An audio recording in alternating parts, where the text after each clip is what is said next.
स्वागत है आपका योजना ज्ञान फॉर यू में। बात करने वाले हैं 1 अप्रैल 2025 से पेंशन पर नए नियमों लागू हो रहे हैं और कई नियमों में बदलाव भी हो रहे हैं। जानेंगे नई गाइडलाइंस क्या है, पेंशन के न्यू रूल्स 2025 1 अप्रैल से क्या होने वाले हैं, इसी के बारे में डिटेल में जानकारी जानेंगे। लेकिन उससे पहले अगर आप हमारे चैनल को पहली बार देख रहे हैं तो चैनल को सब्सक्राइब जरूर करें, साथ में बेल आइकन की घंटी दबाएं ताकि आपको आने वाली वीडियोस की जानकारी तुरंत मिल सके।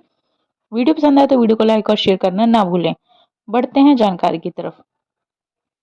पेंशन से जुड़े नियमों के समय समय पर बदलाव किए जाते हैं ताकि इसे अधिक पारदर्शी और उपयोगकर्ता के अनुकूल बनाया जा सके। 1 अप्रैल 2024 से भारत और अन्य देशों में पेंशन योजनाओं में कुछ महत्वपूर्ण बदलाव लागू होने जा रहे हैं। ये बदलाव न केवल सरकारी कर्मचारियों बल्कि निजी क्षेत्र के कर्मचारियों और पेंशन योजनाओं में निवेश करने वाले सभी व्यक्तियों को प्रभावित करेंगे। इस वीडियो में हम इसी के बारे में विस्तार से चर्चा करने वाले हैं। मुख्य बदलावों की बात करें तो पेंशन के नियमों का नया स्वरूप जानेंगे। सबसे पहला है life time allowance. Life time allowance जो अब तक पेंशन बचत की अधिकतम सीमा तय करता था, 6 अप्रैल 2024 से समाप्त कर दिया जाएगा। इसके स्थान पर दो नई सीमाएं लागू होंगी। LSA यानी कि लाइफ टाइम सेविंग अलाउंस, यह सीमा केवल टैक्स फ्री पेंशन बचत पर लागू होगी। LSDBA यानी कि life time saving death benefit allowance, यह सीमा मृत्यु के बाद मिलने वाले लाभों पर लागू होगी। इससे पेंशन धारकों को अधिक लचीलापन मिलेगा और अतिरिक्त कर का भी लाभ मिलेगा।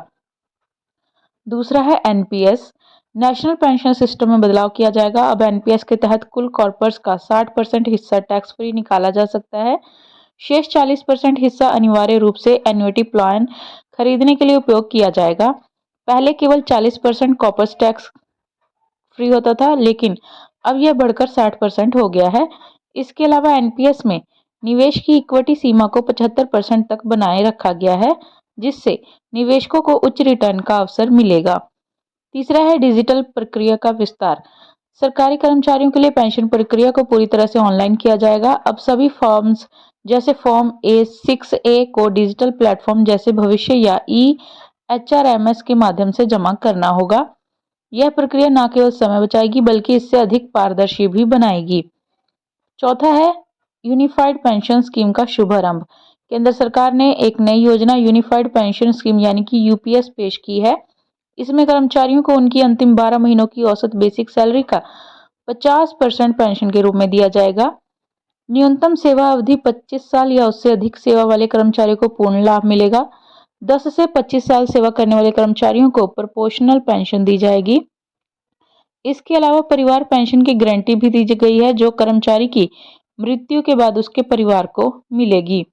इसकी लागू होने की तिथि 1 अप्रैल 2024 है। प्रमुख बदलाव हो रहा है कि लाइफ टाइम अलाउंस समाप्त होगा और NPS में सुधार होगा। नई योजना यूनिफाइड पेंशन स्कीम लागू करी जाएगी। और टैक्स लाभ की बात करें तो NPS पर बढ़ा हुआ टैक्स फ्री कॉप्स होगा। डिजिटल प्रक्रिया लागू की जाएगी और न्यूनतम पेंशन 10,000 प्रति माह की जाएगी। अन्य महत्वपूर्ण पहलुओं की बात करें तो पेंशन धारकों के लिए कुछ सुझाव हैं।